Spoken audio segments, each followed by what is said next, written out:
E seja muito bem-vindo, querido aluno, ou seja muito bem-vinda, querida aluna, à continuação aqui das nossas aulas de processo civil. E agora nós iremos se aprofundar aí na parte principiológica do nosso Código de Processo Civil, matéria super importante para você conseguir pegar a base principal dessa maravilhosa matéria jurídica. Bom, para iniciar aqui a nossa aula, nós iremos fazer um panorama geral dos princípios que nós iremos abordar ao longo dessas aulas que estão por vir. Então vem aqui comigo aqui no slide para a gente já começar a visualizar quais são os princípios que nós iremos trabalhar, tá bom? Bom, primeiramente nós iremos analisar os princípios informativos, tá? E quais são os princípios informativos? Nós temos aí o princípio lógico, princípio econômico, princípio jurídico, princípio político, tá? Então nós temos aí 4 princípios que são os princípios informativos. Algumas doutrinas também chamam esse princípio de princípio formativo, ok? Tanto informativo como formativo, nós temos aí esses 4 princípios. Bom, posteriormente nós iremos analisar os princípios gerais do processo civil na Constituição Federal, tá? Então esses princípios do nosso processo que também estão lá na nossa Carta Magna.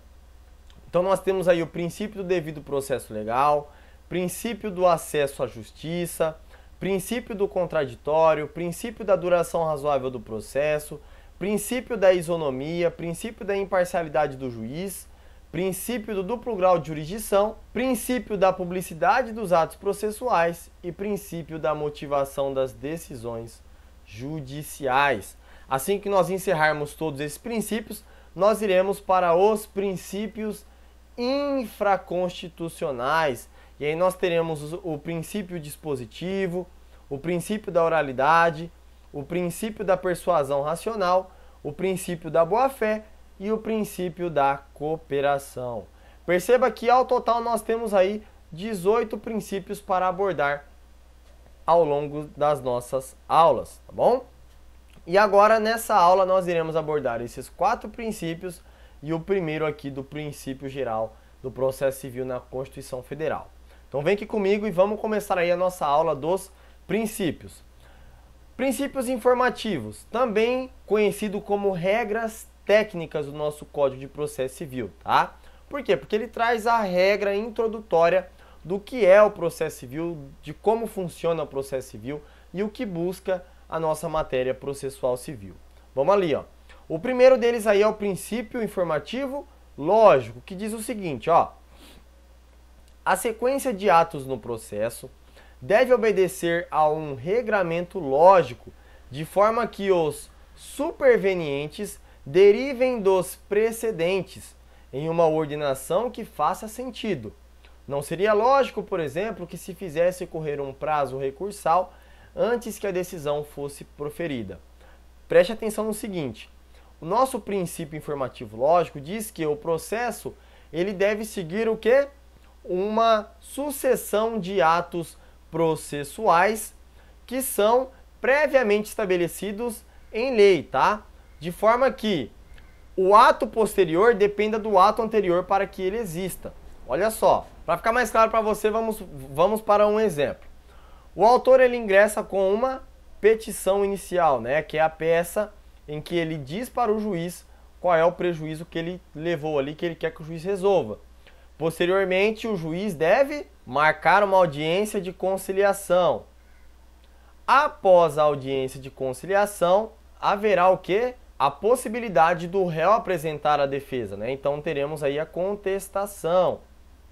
Após a contestação, o juiz vai analisar as provas da peça inicial apresentadas pelo autor e as provas da contestação apresentada pelo réu e vai analisar quais são as provas que ele pretende produzir, né? Quais são as provas que são importantes aí no processo, se é pericial, se é documental, se é testemunhal.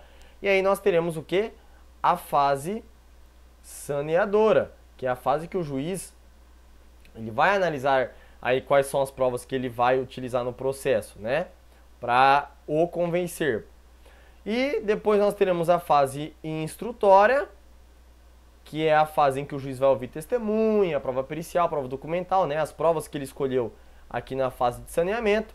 E por fim nós teremos aí a sentença. Então perceba que nós temos uma organização dos atos processuais, conforme nós estamos vendo aqui a ilustração, um ato após o outro, né, cronologicamente, ó. Então, seria correto o juiz fazer a fase de saneamento antes da conciliação? Claro que não, né? Nós percebemos aí que nós temos uma organização processual. Então, esse princípio informativo, lógico, ele está dizendo isso para a gente. Continuando aí, nós temos o princípio informativo econômico, que diz que o processo deve buscar obter o melhor resultado possível com o menor dispêndio de recurso e de esforços. Então perceba aí que o nosso processo, então o juiz no momento em que ele está trabalhando no processo, ele deve visualizar aí quais são os atos processuais que ele pretende produzir e que seja econômico para as partes, né? E também para o Poder Judiciário. Imagine se o juiz em todo o processo ele requeresse prova pericial. Então todo o processo tem um perito ali tendo um gasto tanto estatal como das partes. Então o juiz ele deve analisar, peraí, a prova documental é suficiente? Então eu não preciso de perícia. Eu não preciso trazer aqui a testemunha, que a testemunha às vezes vai ter que sair lá de um outro estado, lá de uma outra cidade para vir aqui. Então o juiz ele deve analisar isso dentro do processo. Continuando aí, nós temos o princípio informativo jurídico, que diz que o processo deve respeitar as regras previamente estabelecidas no ordenamento jurídico. Então nós temos aí Constituição Federal, né? Nós temos as leis federais, nós temos o nosso próprio Código de Processo Civil. Então o juiz ele deve respeitar aí todas essas leis que estão previamente estabelecidas no nosso ordenamento jurídico. E por fim nós temos aí o princípio informativo político, que diz que o processo deve buscar o seu fim último, que é a pacificação social, com o menor sacrifício social possível. Então o que o juiz busca num processo? É aumentar o litígio das partes? Claro que não, é resolver a litigiosidade, né? O objeto que está posto ali no processo, e também fazer com que as partes saiam ali de forma pacífica e harmônica. Então é isso que um juiz deve buscar, tá bom?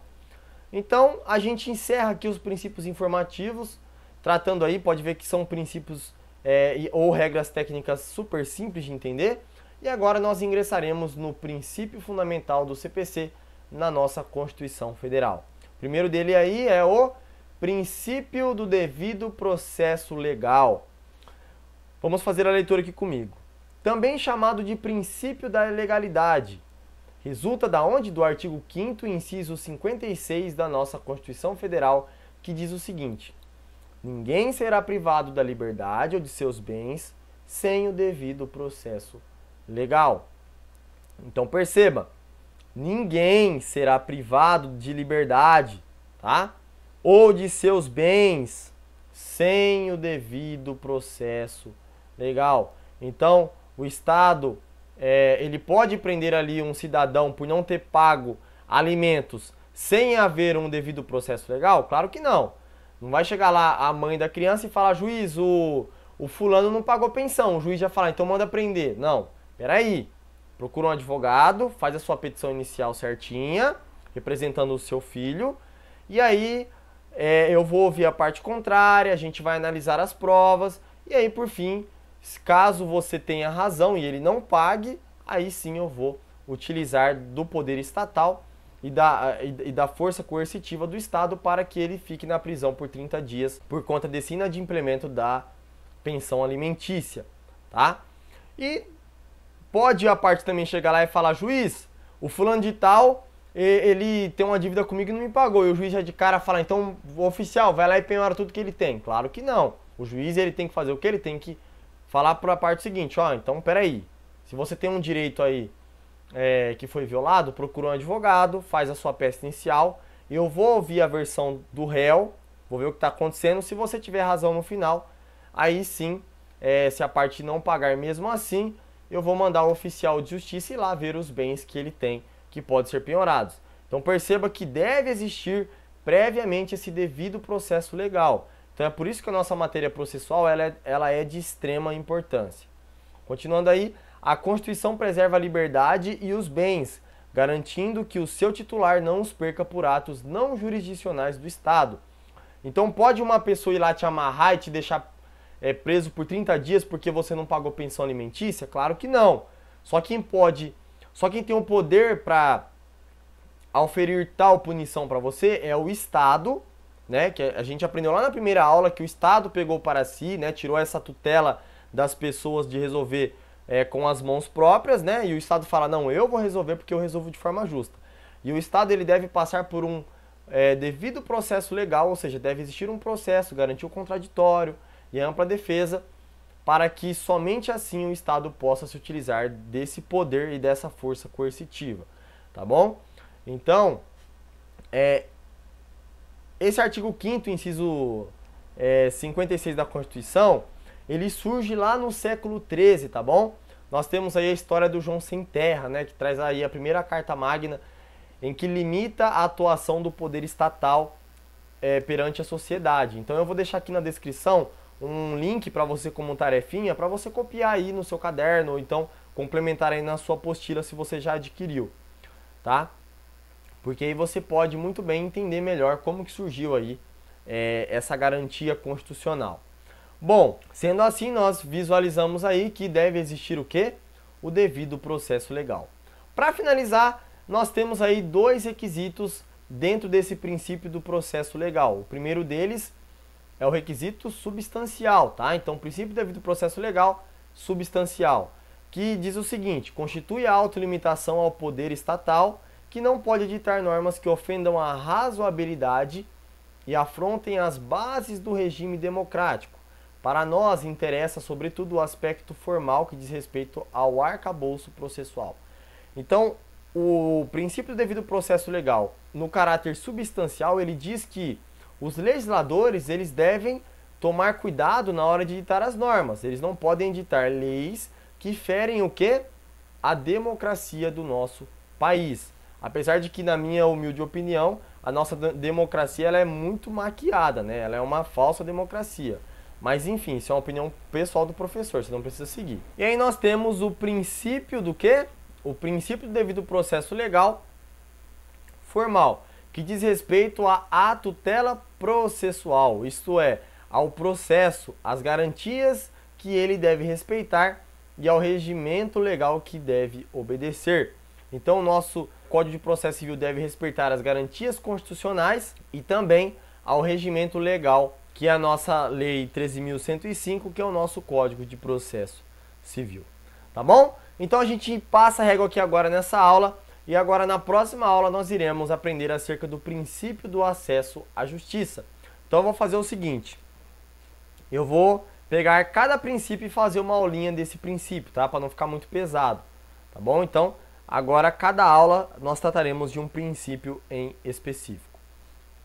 Te vejo, então, agora na próxima aula para a gente continuar aí o aprendizado desse princípio, tá bom? Dê aquela pausa de 5 minutos e volta aqui para a gente continuar aprendendo.